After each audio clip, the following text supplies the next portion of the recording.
Incubation period of meningococcal meningitis, यानी कि हमें मेनिंगोकोकल मेनिंजाइटिस का इंक्यूबेशन पीरियड बताना है। इसका ऑप्शन ए है 3 to 4 डेज, बी ऑप्शन है 14 डेज, सी ऑप्शन है 21 डेज और डी ऑप्शन है 10 डेज। तो इस क्वेश्चन का करेक्ट आंसर क्या होगा? Option A 3 to 4 days. Next question है कॉम्प्लिकेशन ऑफ टाइफाइड फ्यूरीज, यानी कि हमें टाइफाइड का कॉम्प्लिकेशन बताना है। इसका ऑप्शन ए है इंटेस्टाइनल हेमरेज, बी ऑप्शन है इंटेस्टाइनल परफोरेशन, ऑप्शन सी है शॉक और डी ऑप्शन है ऑल ऑफ अबव। तो इस क्वेश्चन का करेक्ट आंसर क्या होगा? Option D all of above. इस क्वेश्चन का all of above correct answer क्यों हुआ? क्योंकि टाइफाइड की सीवियर स्टेज में इंटेस्टाइन का परफोरेशन हो जाता है, जिस वजह से इंटेस्टाइनल हेमरेज अक्कर हो जाता है, और इंटेस्टाइनल हेमरेज अक्कर होने की वजह से पेशेंट शॉक में चला जाता है। इसलिए इस क्वेश्चन के अंदर all of above correct answer हुआ। इसीलिए टाइफाइड फीवर को क्या बोला जाता है? इंटेस्टाइनल फीवर भी बोला जाता है, यानी कि टाइफाइड फीवर का अनदर नाम इंटेस्टाइनल फीवर भी होता है। नेक्स्ट क्वेश्चन है कॉम्प्लिकेशन ऑफ कोलेराइज, यानी कि हमें क्वेश्चन में कोलेरा की कॉम्प्लिकेशन के बारे में पूछा गया है।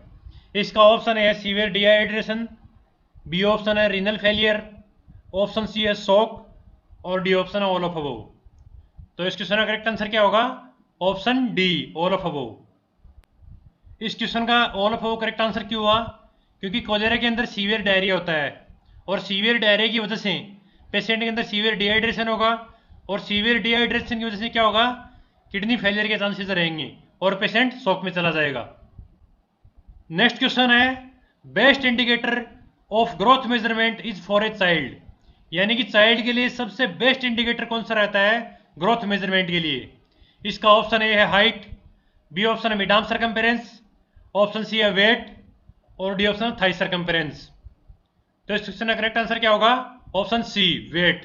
चाइल्ड में सबसे बेस्ट इंडिकेटर रहता है ग्रोथ मेजरमेंट का, वो क्या रहता है? Weight measurement. और जो मिड आर्म सर्कम्फेरेंस है वो किस लिए यूज में लिया जाता है? किसी भी चाइल्ड का न्यूट्रिशन स्टेटस चेक करने के लिए। और मिड आर्म सर्कम्फेरेंस किसके द्वारा चेक किया जाता है? साकिर टेप के द्वारा। नेक्स्ट क्वेश्चन है rural health scheme was on the recommendation by which committee, यानी कि रूरल हेल्थ स्कीम का रिकमेंडेशन किस कमेटी ने दिया था?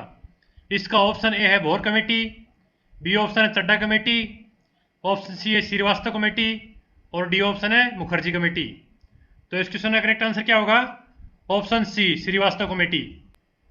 नेक्स्ट इंपॉर्टेंट नोट है, ये भी आपको ध्यान में रखना है, one basic health worker for 10,000 population was recommended by Chadha committee, यानी कि चड्डा कमेटी ने 10,000 पॉपुलेशन पर वन बेसिक हेल्थ वर्कर के लिए रिकमेंडेशन दिया था।